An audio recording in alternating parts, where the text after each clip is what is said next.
Hello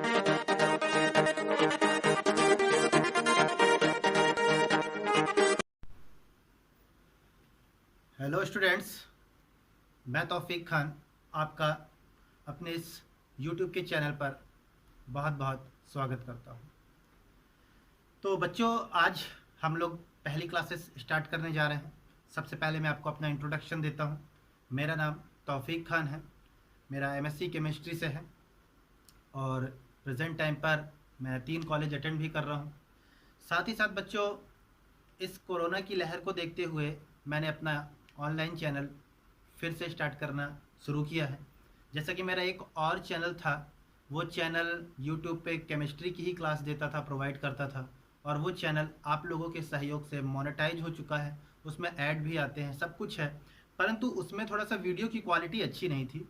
इसलिए मैंने फिर से एक नया यूट्यूब का चैनल को बनाया है और मैं आप लोगों से यही उम्मीद करूंगा कि मेरी हर एक क्लास को आप लोग प्रमोट करेंगे, एक से ज़्यादा लोगों तक शेयर करेंगे, सब्सक्राइब करेंगे। मैं ऐसा नहीं कह रहा हूँ कि ज़बरदस्ती ही कीजिए, आप मेरी क्लास लीजिए, आपको जब समझ में आएगा तो निश्चित तौर पर आप शेयर करने या सब्सक्राइब करने से रुक नहीं पाएंगे। तो चलिए बच्चों, फिर अब हम लोग अपनी क्लास को स्टार्ट करते हैं।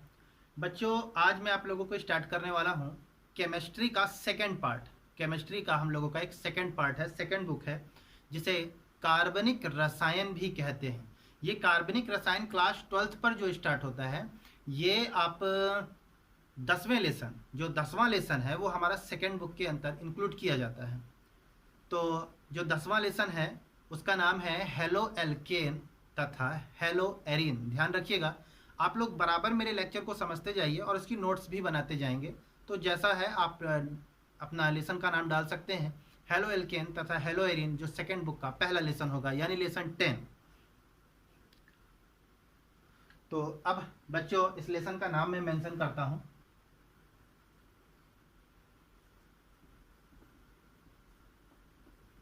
हेलो एल्केन तथा हेलो एरिन।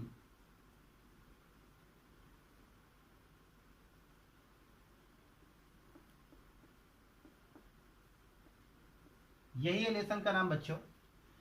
तो देखिए, आप देख रहे होंगे कि इस लेसन पर 2 हेडिंग है, हेलो एल्केन की भी है तथा हेलो एरिन की भी है, दोनों हेडिंग है आपको।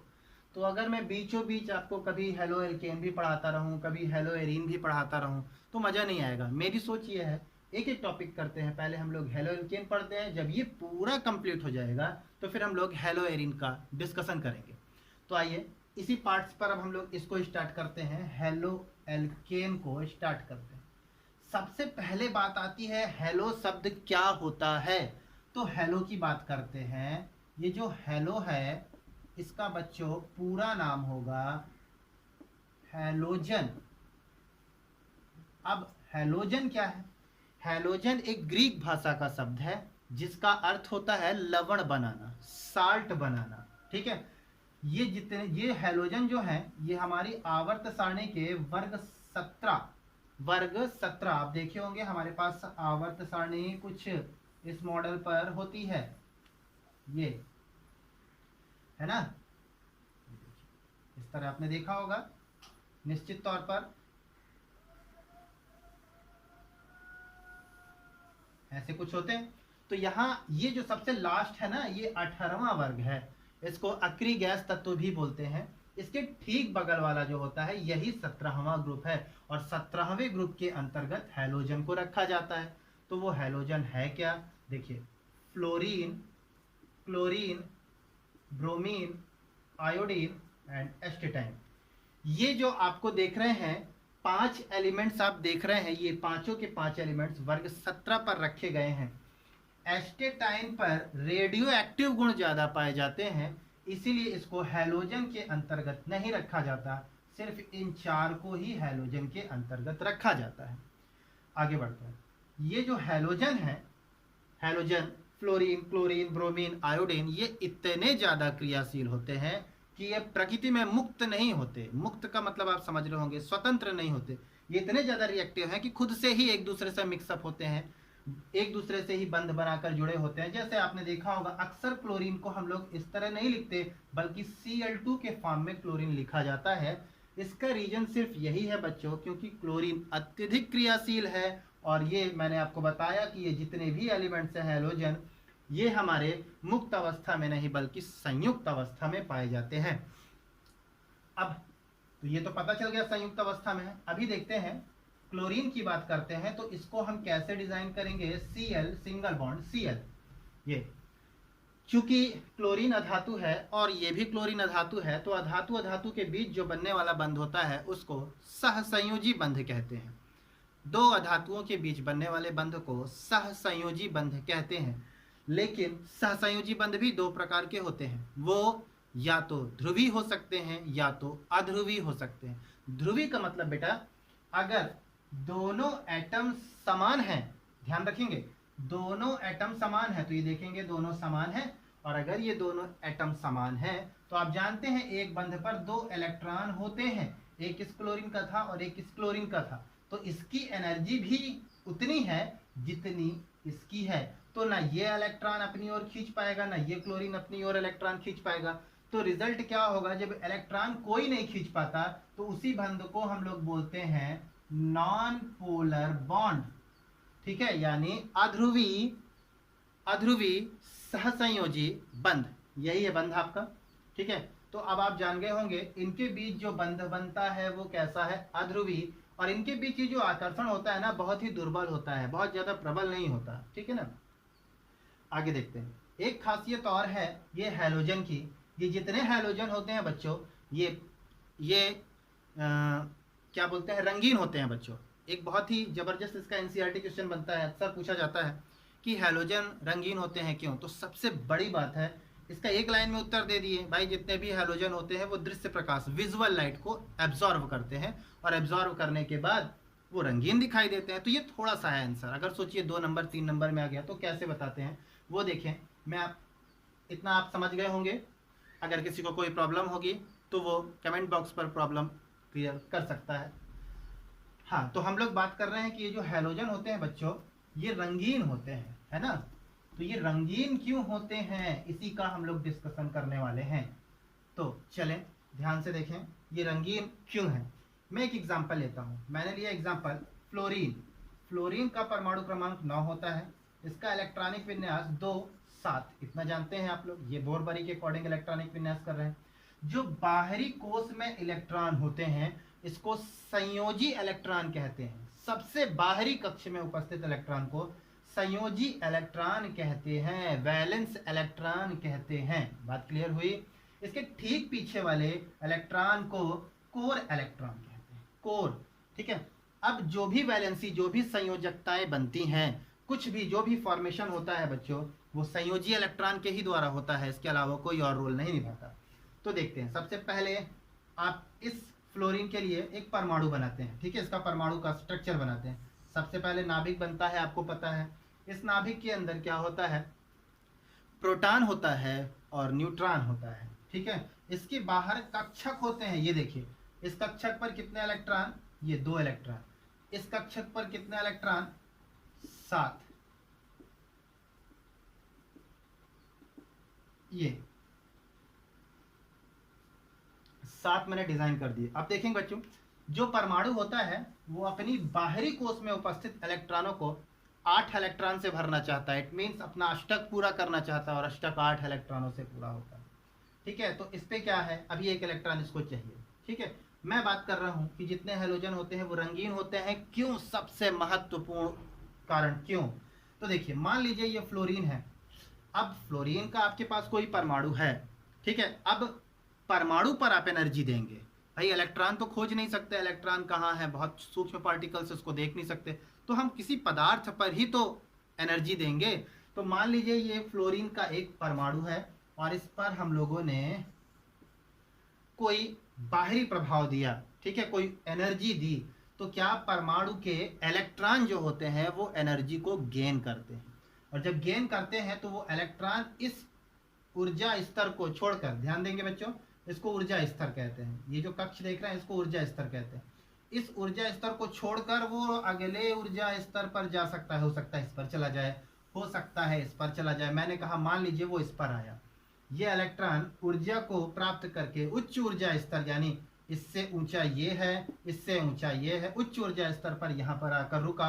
तो बच्चों ये इलेक्ट्रॉन जो यहाँ पर आया सिर्फ 10⁻⁸ सेकंड तक ही रुकता है, और जैसे ही ऊर्जा इसकी समाप्त होती है ये वापस अपने उसी कक्षक पर आता है। तो जब ये वापस लौटता है तो एक ऊर्जा निकालता है, एक एनर्जी रिलीज करता है जो प्रकाश के रूप में होती है। यही उत्तर है कि सारे हैलोजन जो होते हैं वो रंगीन होते हैं। ठीक है, आगे बढ़ेंगे हम लोग। चलिए थोड़ा सा एक बात करते हैं, इनकी नेचर की बात करते हैं। Fluorine, chlorine, bromine, iodine. ठीक है, देखिए प्रकृति में जो हमारे 118 एलिमेंट्स हैं उसमें फ्लोरीन सबसे ज्यादा ऋण विद्युतीय है। ऋण विद्युतीय का मतलब इलेक्ट्रॉनों को अपनी ओर आकर्षित करने की क्षमता सबसे ज्यादा इसके पास है। इसके बाद फिर क्लोरीन का नंबर, इसके बाद ब्रोमीन, नेक्स्ट आयोडीन, ऐसे बोलते हैं इस ग्रुप में। लेकिन अगर सबसे ज्यादा की बात करेंगे तो फ्लोरीन, और फ्लोरीन के बाद यदि बात करते हैं बच्चों तो ऑक्सीजन। ठीक है, तो अब ध्यान दें, फ्लोरीन सबसे ज्यादा ऋण विद्युतीय, ये किसी की भी सामने रहेगा तो इलेक्ट्रॉन को ये खींचेगा ही, सिर्फ खींचेगा, अपने ऊपर माइनस का ही आवेश रखेगा। चलिए फ्लोरीन की बात करते हैं तो फ्लोरीन की जो खोज है बच्चों वो मोइसन नामक, हेनरी मोइसन नामक वैज्ञानिक ने की थी। ये जो फ्लोरीन होता है ये हल्का पीला होता है, हल्का पीला। ध्यान रखेंगे इसकी अवस्था गैसीय अवस्था है, गैस के फॉर्म में मिलता है।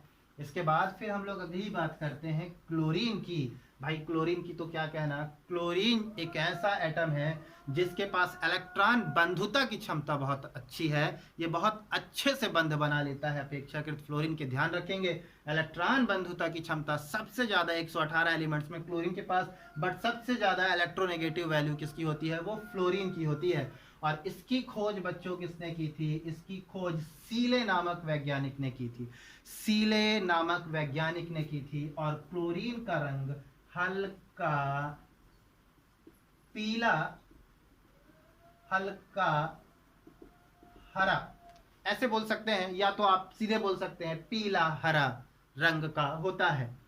ठीक है, इसकी खोज सीले नामक वैज्ञानिक ने की थी। इसके बाद बात करते हैं ब्रोमीन की, और हाँ ये भी गैस अवस्था में होता है बच्चों। इसके बाद हम बात करते हैं ब्रोमीन की। तो मैं आपको बता दूं जितनी भी अधातु हैं, जितनी भी नॉन मेटल्स हैं, उनमें सिर्फ ब्रोमीन ही एक ऐसी अधातु है जो लिक्विड फेस में पाई जाती है, लिक्विड अवस्था में पाई जाती है। और इसकी खोज बच्चों बेलार्ड नामक वैज्ञानिक ने की थी, बेलार्ड नामक वैज्ञानिक ने की थी। इसके बाद हम आई, जिसको आयोडीन बोलते हैं, भाई बहुत ही जबरदस्त आयोडीन आप लोग अक्सर सुने भी होंगे। आयोडीन की खोज जो है वो कोर्टोइस नामक वैज्ञानिक ने की थी, कोर्टोइस नामक वैज्ञानिक ने की थी। ये ठोस होता है, ध्यान रखें ये कैसा होता है, ठोस होता है, और इसका रंग जो होता है ये बैंगनी रंग का होता है। ये इंपॉर्टेंट फैक्ट है। आयोडीन की यदि हम बात करते हैं तो जो आप अक्सर देखे होंगे, कभी घाव या चोट लग जाती है तो हम लोग अक्सर देखा होगा बिटाडीन नामक एक ट्यूब आता है, उस ट्यूब को अप्लाई करते हैं, उसमें आयोडीन ही होता है। तो आयोडीन क्या है, वो घाव नहीं ठीक कर रहा है, होता क्या है आयोडीन जो है बाहरी माइक्रोब्स जो सूक्ष्म जीव है उस घाव को क्षतिग्रस्त न करें और ज़्यादा उस घाव को बढ़ाएं ना, इसीलिए हम इस आयोडीन का इस्तेमाल उस बिटाडीन जैसे ट्यूब पर करते हैं। ठीक है, तो इतना आप स्क्रीनशॉट लें, आगे बढ़ते हैं।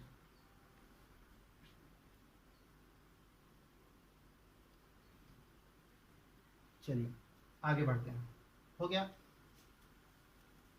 अब तो मैंने आपको हेलो शब्द का कंप्लीट डिटेल दिया है, आप इसको खूब अच्छे से समझ गए होंगे। अब आप जान रहे हैं हमारा अगला कदम किसकी ओर होगा, एल्केन की ओर होगा।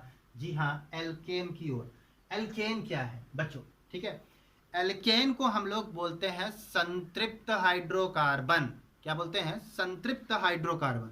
एल्केन की जो चेन होती है इसमें कार्बन की चेन होती है, ठीक है, कार्बन और हाइड्रोजन से मिलकर बनी चेन होती है। ये चेन ओपन होती है, कहीं से क्लोज नहीं होगी, बंद नहीं होगी, खुली श्रृंखला होगी। और सबसे फैक्ट की बात है, एल्केनों में सबके बीच, सभी कार्बन के बीच में सिंगल सिंगल बॉन्ड अप्लाई होता है। Single it means sigma bond बनता है।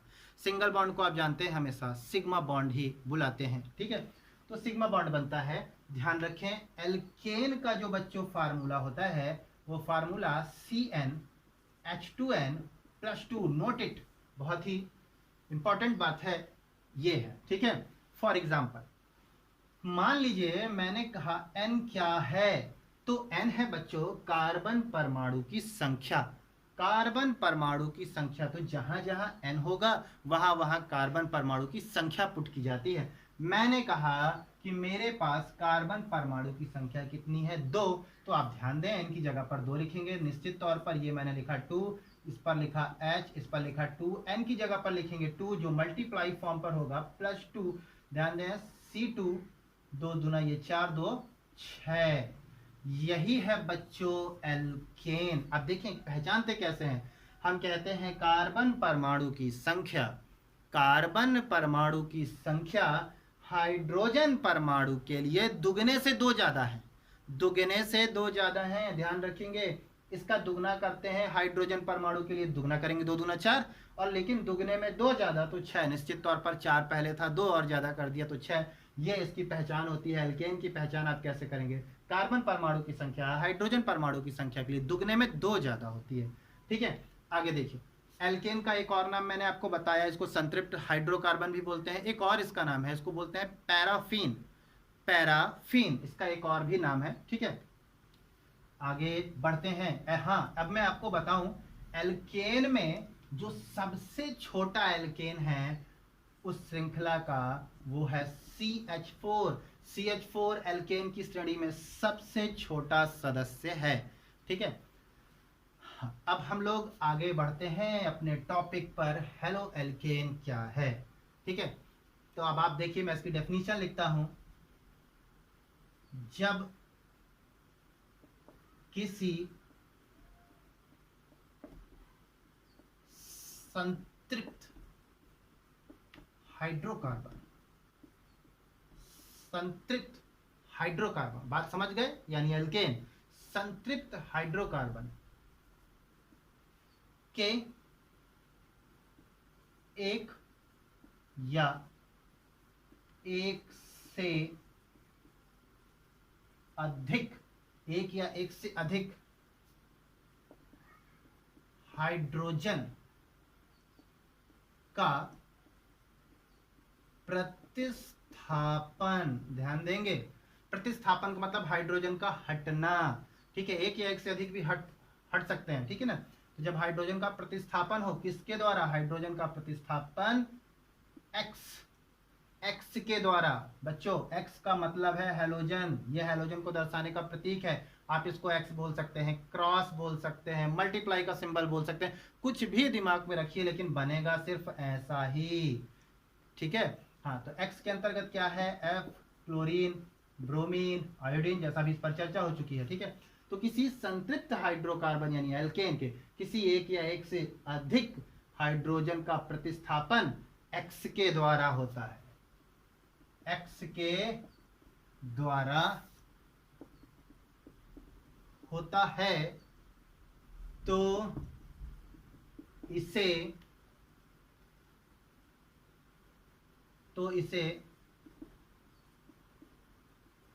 हैलोजन, ये हैलोजन है, हैलोजन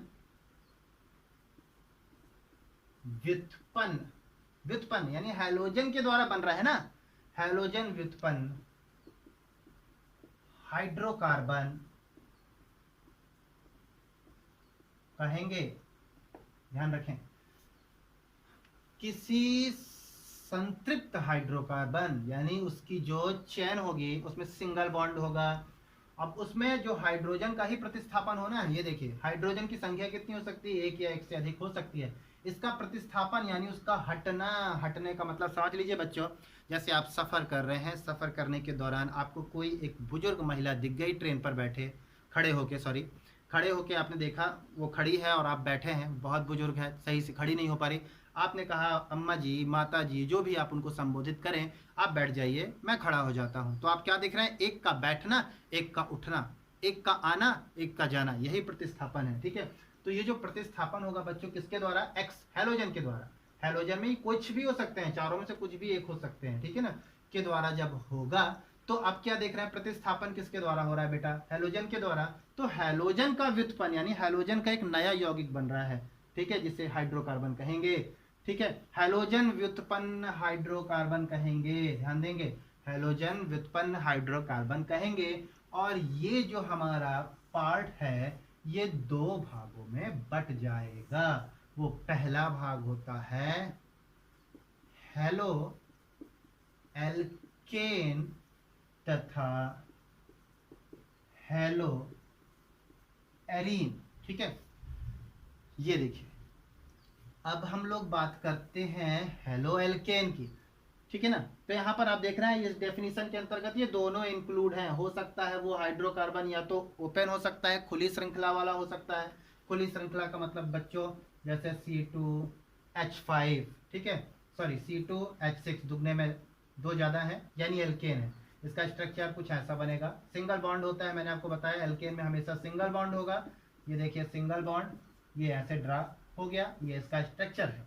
ध्यान दीजिए, ये इसका मैंने स्ट्रक्चर बना दिया। इतनी बातें आपको समझ में आ गई। इसी को बोलते हैं खुली चैन। इसके बाद हेलो एरीन, एरीन एरिल समूह जिसको बोलते हैं, एरिल ग्रुप, एरोमेटिक जिसको एरोमेटिक भी बोलते हैं, बंद श्रृंखला, चक्रीय श्रृंखला भी बोलते हैं, कई नाम है इसके। चक्रीय श्रृंखला जैसे C6H6, इसको बेंजीन कहते हैं, आप जानते हैं। और इसका स्ट्रक्चर ऐसा है। इसका स्ट्रक्चर मैं आपको डीपली आगे बता दूंगा, अभी क्लास जो है वो चल रही है। ये है इसका स्ट्रक्चर। तो ये देखिए बंद है, कहीं पर कोई स्पेस नहीं, कहीं पर कोई गैप नहीं है, इसीलिए इसको एरोमेटिक श्रृंखला बोलते हैं। यानी इसको हेलो एरीन के अंदर पढ़ेंगे। यानी कि अब हम लोग जो हेलो एल्केन पढ़ने जा रहे हैं उसमें सिर्फ खुली श्रृंखला की ही बातें होंगी, ना कि अभी बंद। और जब हेलो एरीन पढ़ेंगे तो फिर इसकी बातें बंद हो जाएंगी और इसकी स्टार्ट हो जाएंगी। ठीक है ना, तो आप चलते हैं अपने पार्ट पर, हेलो एल्केन पर। आप वीडियो को रोककर पॉज करके स्क्रीनशॉट ले सकते हैं और डेफिनेशन लिख सकते हैं। तो हेलो एल्केन की अब हम डेफिनेशन लिखते हैं। ठीक है, जब एल्केन के एक या एक से, एल्केन के एक या एक से अधिक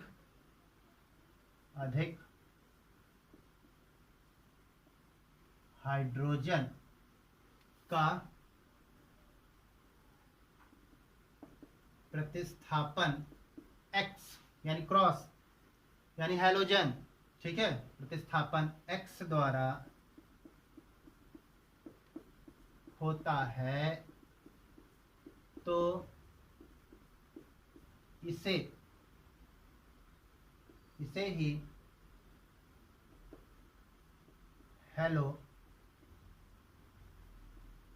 एल्केन कहते हैं। देखिए कैसे इसको बताएंगे। कह रहा है एल्केन का एक से अधिक हाइड्रोजन जब किसके द्वारा प्रतिस्थापित हो रहा है, एक्स के द्वारा प्रतिस्थापित होता है, तो कुछ एक नया कंपाउंड बनता है बच्चों। तो जो नया कंपाउंड है वही हेलो एल्केन।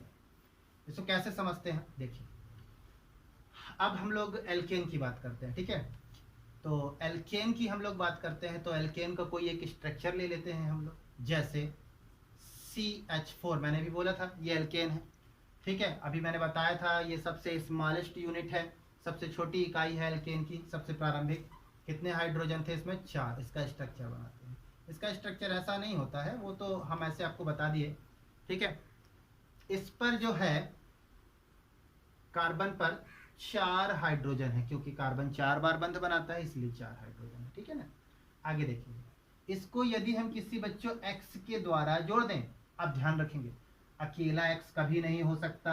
पूछिए क्यों, मैंने बोला था कि क्योंकि जितने भी हाइड्रोजन होते हैं वो प्रकृति में संयुक्त अवस्था में होते हैं, अर्थात अगर Cl है तो Cl2 के फॉर्म में, और अगर मैंने X लिखा है तो हाँ बिल्कुल सही, X2 के फॉर्म में। देखें रिएक्शन होगा तो इसका एक X बच्चों, इसका एक X प्रतिस्थापित करेगा। देखिए HX, ये हाइड्रोजन इसके एक X से निकल के हट गया, खाली जगह बची, इसका अभी एक X बाकी है जो आकर यहाँ जुड़ गया।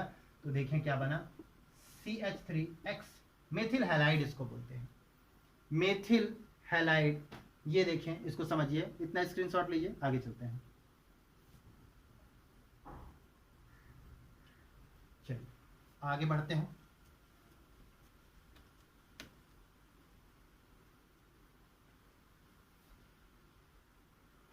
देखिए अब एल्केन है CnH2n+2, ठीक है।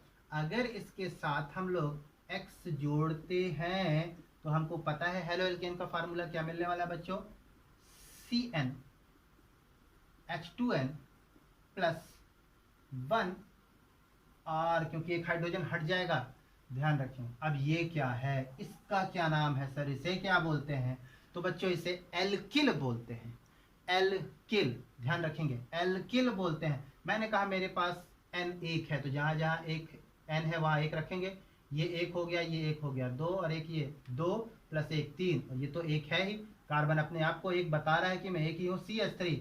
अभी ध्यान रखेंगे, मैंने कुछ देर पहले एक पीछे प्रोडक्ट पिछले रिएक्शन में बनाया था, कॉपी पर देख लीजिएगा। CH3X, इसको बोलते थे मेथिल और इसको बोलते थे एल्किल। कैसे बना एल्किल, लास्ट में इल शब्द आया है। तो होता क्या है कि जो भी कार्बन परमाणु होगा उस कार्बन परमाणु की IUPAC संख्या के नाम के साथ इल शब्द जोड़ देते हैं। तो कितने कार्बन, एक को बोलते हैं मेथ, एक का IUPAC नाम है मेथ, और मेथ के साथ इल जोड़ दिया, बन गया मेथिल, और एक्स को हैलाइड बोलते हैं, मेथिल हैलाइड, ठीक है।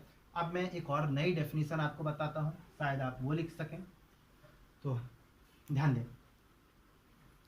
जब कभी किसी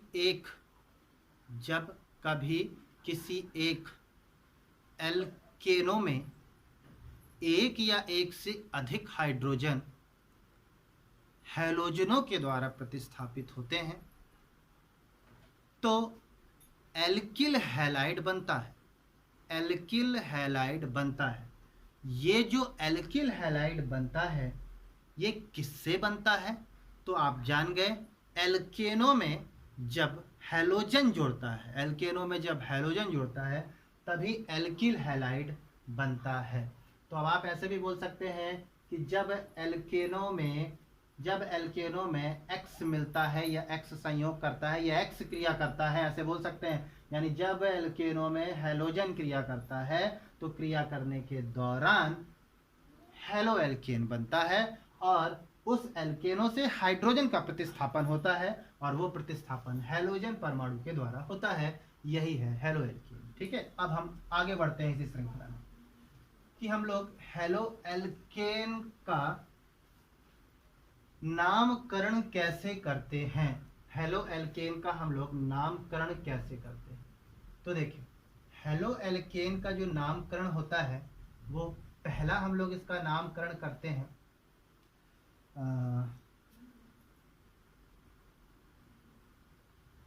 देखिए हेलो एल्केन का हम लोग अब नामकरण करने चल रहे हैं। तो सबसे पहले इसका नाम हम लोग देखते हैं, नामकरण, नाम कैसे लिखते हैं। तो आप इसका साधारण नाम भी लिख सकते हैं और इसका IUPAC नाम भी लिख सकते हैं। तो मैं अब आपको एग्जांपल 2-3 करा दूंगा, आपको बनने लगेगा, ठीक है। सबसे पहले कॉमन नेम देखिए, ठीक है, CH3Cl, ये है। चलिए बच्चों देखें, साधारण नाम लिखना है इसका, कॉमन नेम। तो सबसे पहले क्या करना है आपको, हैलाइड का नाम आपको सबसे लास्ट में लिखना है, उससे पहले के समूह का सिंपल नाम लिखना है। इसको क्या बोलते हैं मैंने बताया, ये एल्किल समूह है, इसके पीछे बात हो गई। इसमें कार्बन परमाणु की संख्या के साथ इल जोड़ते हैं, मेथिल क्लोराइड, मेथिल क्लोराइड इसका सिंपल नाम है। IUPAC नाम देखिए क्या हो जाएगा इसका। IUPAC के लिए आप जानते हैं एक फार्मूला, पूर्व लग्न प्लस मूल शब्द प्लस प्राथमिक अनुलग्न प्लस द्वितीयक अनुलग्न। पूर्व लग्न क्या कहलाता है बच्चों, कार्बन की श्रृंखला के पार्श्वी भाग में, पार्श्व का मतलब किनारे, ऊपर नीचे कहीं पर भी कोई मूलक जुड़ा हो। वो मूलक क्या हो सकता है, या तो CH3 भी हो सकता है, नोट, क्लोरीन, ब्रोमीन, आयोडीन, ये भी हो सकता है, ठीक है ना, और OH, CHO। अब आप देखिए इस तरह के भी क्रियात्मक समूह हो सकते हैं, लेकिन ये क्रियात्मक समूह है। क्या है, क्रियात्मक समूह है। और अगर ये क्रियात्मक समूह है तो ये पूर्व लग्न कैसे बने, तो बच्चों याद रखेंगे, एक क्रियात्मकता की वरीयता सूची होती है जिसमें COOH सबसे टॉप पर होता है। मान लीजिए किसी इस स्ट्रक्चर पर OH भी है और COOH भी है, दोनों हैं, तो हम वरीयता सूची के अनुसार जो सबसे टॉप प्रियोरिटी पर है COOH, उसको हम क्या मानते हैं, द्वितीयक अनुलग्न मानते हैं। और फिर जो अब शेष हमारा क्रियात्मक समूह है वो पूर्व लग्न की भांति व्यवहार करने लगता है। तो देखिए ये पूर्व लग्न बन गया, मतलब कहीं पर कोई डाउट नहीं है, ठीक है ना। ये कब बना, जब इससे कोई ऊपर की प्रियोरिटी का होगा तो ये बन सकता है। नोट देखिए मैं COOH नहीं लिखा हूँ, ठीक है। मूल शब्द कहलाती है कार्बन की लंबी चेन। प्राथमिक अनुलग्न कहलाता है सिर्फ कार्बन और कार्बन के बीच में बना डबल, सिंगल, ट्रिपल बॉन्ड। और द्वितीयक अनुलग्न में क्रियात्मक समूहों को रखा जाता है जैसे COOH, OH, CHO इत्यादि, ठीक है ना। तो अब देखें, अब क्या करते हैं, सबसे पहले पूर्व लग्न देखते हैं। पूर्व लग्न क्या है, क्लोरीन किस नंबर पर जुड़ा है, 1 नंबर के कार्बन पर जुड़ा है। तो 1 नंबर को लिखो चाहे ना लिखो कोई फर्क नहीं पड़ता, क्योंकि वो खुद ही 1 नंबर है, तो आप इसे लिख सकते हैं। अब हाँ, IUPAC में इसको क्लोराइड नहीं बल्कि क्लोरो बोलेंगे। क्लोरो, क्लोरो लिखने के बाद इसको 1 नंबर कार्बन को क्या बोलते हैं, मेथ, ठीक है। और सब में सिंगल बॉन्ड है, कहीं पर डबल बॉन्ड जैसी बातें हैं नहीं है, तो क्लोरो मेथेन, ये देखिए। अब आगे देखें, CH3, CH2, CH2, Cl। अब इसका कॉमन नेम क्या होने वाला है, तो बच्चों ध्यान दें, पहले इसको देखिए, क्या एल्किल ही है ये, दुगने में 1 ज्यादा, ध्यान रखेंगे, दुगने में 2 ज्यादा है तो एल्केन है, दुगने में 1 ज्यादा है तो एल्किल है। देखा था इसका फार्मूला, CnH2n+1, याद है ना, अभी पीछे ही पढ़े, यही है एल्किल, एल्किल है ये। इसमें एक दुगने में 1 ज्यादा है, ठीक है ना। तो अब देखें दुगने में 1 ज्यादा है क्या, 1 2 3, 3 कार्बन है, हाइड्रोजन कितने, 3 2 5 2 7, 3 दूना 6 और 1 ज्यादा, निश्चित तौर पर एल्किल है, इसमें कोई डाउट नहीं। अब एल्किल है तो कॉमन नेम लिखने से पहले हम क्या लिखेंगे, एल्किल, है ना, एल्किल ना, ये वाला हिस्सा, इसको क्या बोलते हैं, प्रोपिल। प्रोप है तो इल शब्द जुड़ जाएगा, प्रोपिल। अब थोड़ा सा ध्यान रखेंगे जी। अब जब किसी खुली श्रृंखला, स्ट्रेट चैन, ठीक है, एक खुली हुई एक सीधी श्रृंखला हो, और वो सीधी श्रृंखला में यदि 2 डिग्री का कार्बन हो, एटलीस्ट 2 डिग्री का कार्बन हो, तो उसका नाम लिखने से पहले सबसे पहले एन शब्द का या एन प्रीफिक्स का इस्तेमाल करते हैं और हाइफन का चिन्ह बनाते हैं। ये हाइफन है, एन रिप्रेजेंट करता है नॉर्मल को, सामान्य को, ठीक है ना। तो ये बन गया एन प्रोपिल, ध्यान देख रहे हैं, एन प्रोपिल बन चुका है। अब एन प्रोपिल आपका यहाँ पर ये बनकर तैयार। इतना काम बच्चों आपने कर लिया, ध्यान रखेंगे यहाँ पर सिर्फ 1 कार्बन था। अब ध्यान दें, एन का इस्तेमाल कब करते हैं, जब किसी श्रृंखला में कम से कम 2 डिग्री का कार्बन हो। अब ये डिग्री कहाँ से आ गई बच्चों, जब एक कार्बन को सिर्फ कितने कार्बन छूते हैं वो देखते हैं।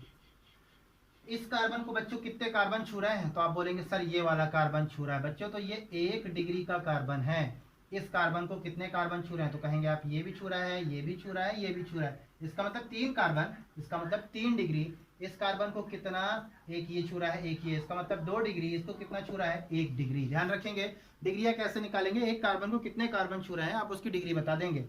तो यहाँ पर वही चीज है, इस कार्बन को देख लीजिए, एक कार्बन ये टच कर रहा है, एक ये टच कर रहा है, अर्थात 2 डिग्री का है। मैंने बोला किसी स्ट्रेट यानी सीधी श्रृंखला पर यदि आपको 2 डिग्री मिल गया, 1 डिग्री का मतलब नहीं है बच्चों, ये देखिए 1 कार्बन था, 1 ही डिग्री था, ठीक है।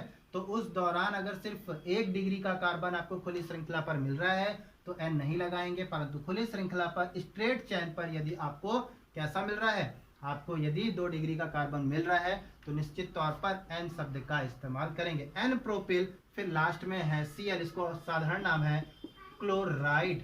ध्यान रखें, नाम बनकर तैयार हो गया। आगे बढ़ते हैं, ठीक है। अब और आगे देखेंगे इसका IUPAC नाम क्या होगा। तो ये देखिए, ये पूर्व लग्न है, कितने नंबर के कार्बन पर, डायरेक्ट, हाँ लंबी चैन। देखिए कहाँ से कार्बन का अंकन करें, मूल शब्द यानी लंबी चैन कहाँ से चुने, तो कार्बन की लंबी चैन चुनने के लिए आपने कक्षा 10 में नियम पढ़ा होगा। सबसे पहले कार्बन की चैन उस साइड से चुनी जाएगी जहां से क्रियात्मक समूह सबसे नजदीक है, जैसा COOH, OH, CHO, वो नहीं है तो डबल बॉन्ड को प्रेफरेंस देंगे, वो नहीं है तो जिधर से ट्रिपल बॉन्ड नज़दीक है उसको प्रेफरेंस देंगे, वो नहीं है तो आप पूर्व लग्न को प्रेफरेंस देंगे, वो भी नहीं है तो फिर आप कहीं से भी लंबी चेन चुन सकते हैं। परंतु बच्चों यहाँ पर Cl पूर्व लग्न इस कार्बन से जुड़ा है और ये इधर से ज़्यादा नज़दीक है, 1 2 3 यहाँ से तीसरे नंबर पर, और ये डायरेक्ट यहाँ पर एक, तो कार्बन की काउंटिंग यहाँ से होगी 1 2 3, है ना। तो आप देखें 3 कार्बन है, पहले नंबर पर जुड़ा है, तो एक लिखने की जरूरत नहीं है, मैंने बार बार बताया, लिख भी सकते हैं और नहीं भी लिख सकते। तो आप सीधे लिखें क्लोरो। क्लोरो लिखने के बाद कितने कार्बन, 3 कार्बन को बोलते हैं प्रोप। प्रोप क्या रिप्रेजेंट करता है बच्चों, मूल शब्द को रिप्रेजेंट करता है। प्राथमिक अनुलग्न रिप्रेजेंट करेगा सिंगल, डबल या ट्रिपल बॉन्ड को। तो आप जान रहे हैं सभी कार्बन सिंगल बॉन्ड से जुड़े हैं। इट मींस सिंगल बॉन्ड है तो एल्केन में एन जुड़ेगा। ध्यान रखें किसी श्रृंखला में डबल बॉन्ड है तो इन को जोड़ा जाता है, और किसी श्रृंखला में ट्रिपल है तो आयन जोड़ा जाता है। तो इसका मतलब क्या जुड़ने वाला है यहाँ पर, एन शब्द, प्रोपेन। ठीक है, बातें यहाँ तक क्लियर हुई। आगे बढ़ते हैं, इतना लीजिए, फिर इसको मिटाकर आगे देखते हैं। ठीक है, चलिए, ये फार्मूला लिखा है, इस एग्जाम्पल को भर मिटा रहे हैं, आगे देखते हैं इसी प्रकार।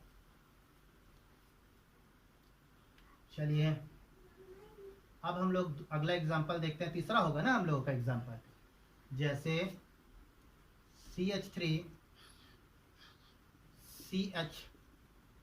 CH3 CH2 Cl। ठीक है, अब बात आई बच्चों इसका कॉमन नेम लिखना है हमको, कॉमन नेम, सिंपल नाम। कॉमन नेम लिखने के लिए क्या होता है, देखिए आप यहाँ पर बहुत सारे कार्बन दिख रहे हैं, जितने कार्बन दिखते हैं सबको गिन लीजिए भैया। ठीक है, कार्बन की काउंटिंग सबकी होगी, ऐसा नहीं कि किसी को छोड़ेंगे, आप सबको काउंट करेंगे। तो देखिए सिंपल नेम लिखने जा रहे हैं, 1 2 3, और आप जानते हैं सबसे पहले एल्किल का फॉर्म, एल्किल साइड लिखा जाता है नाम साधारण के लिए। 1 2 3 4, 4 को क्या बोलते हैं, ब्यूटिल। फिर आप क्या लिखेंगे, ये ब्यूटिल क्लोराइड, ऐसे लिखेंगे। लेकिन ठहर जाइए, अभी ये आपका नाम सही नहीं है। क्यों नहीं सही है, क्योंकि याद रखेंगे जब किसी श्रृंखला में आपको इस तरह का CH दिखाई दे और इस CH पर 2 CH3 आपको इस तरह जुड़े हुए दिखाई दे, तो इनका नामकरण करने के लिए हमेशा इस ब्यूटिल के पहले, ब्यूटिल भी हो सकता था, प्रोपिल भी हो सकता था, है ना, कुछ भी हो सकता था, उसके इस नाम से पहले आप आइसो शब्द का इस्तेमाल करेंगे, आइसो शब्द का इस्तेमाल करेंगे, याद रखेंगे। ठीक है, अब आगे देखेंगे, ये तो आप जान गए किसके लिए आइसो शब्द का इस्तेमाल होने वाला है। तो इसका IUPAC नाम क्या होगा। ठीक है, IUPAC नाम लिखने के लिए आप करना क्या है, कितनी है आपको लंबी चैन चुनना है ना। लंबी चैन में कहीं से भी चुनिए, चाहे चैन सीधी हो चाहे तिरछी हो जाए, कोई मतलब नहीं है, चैन लंबी होनी चाहिए, ये मैटर करता है। तो अब सबसे पहले देखिए यहीं से चुनना है, 1 2 3, यहाँ से गए 3, 1 2 3, यहाँ से गए 3, 3 है हमको, ये लंबी चैन मिली 3 कार्बन की, 1 2 3 कार्बन। तो अब देखेंगे सबसे पहले क्या लिखना होगा, पूर्व लग्न। पूर्व लग्न में ये भी है, ये भी है। अब देखो दोनों में अल्फाबेट में कौन पहले आता है, ये C, क्लोरो C से स्टार्ट होता है, मेथिल M से स्टार्ट होता है, अल्फाबेट में C पहले आता है, इसलिए इसका नाम पहले लिखेंगे। 1 क्लोरो प्रतिस्थापक का नाम हो गया। इसके बाद अभी पूर्व लग्न एक और बाकी है, ये वाला भी किस नंबर की पोजीशन पर है, दूसरी।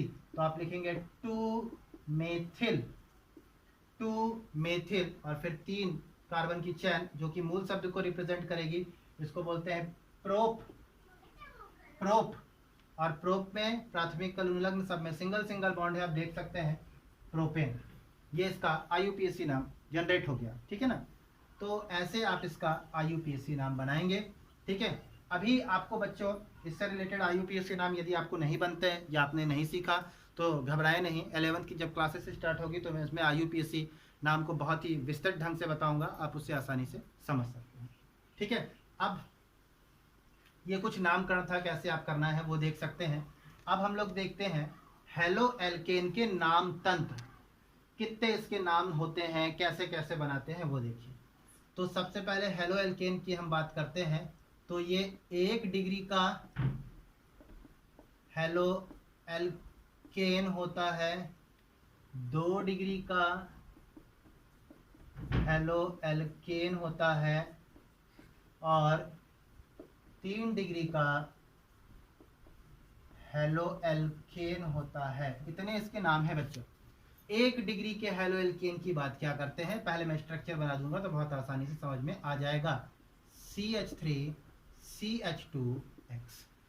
जब कभी X परमाणु उस कार्बन से जुड़ा हो जिसकी डिग्री 1 हो, डिग्री का मतलब उस कार्बन को कितने कार्बन छूते हैं, 1, तो इसको देखिए 1 छू रहा है। जब हैलोजन परमाणु उस कार्बन से जुड़ा हो जिस कार्बन को सिर्फ एक ही कार्बन छूता है, तो ऐसे यौगिकों को हम 1 डिग्री का हेलो एल्केन कहते हैं। 2 डिग्री की बात करते हैं, CH3CHCl CH3।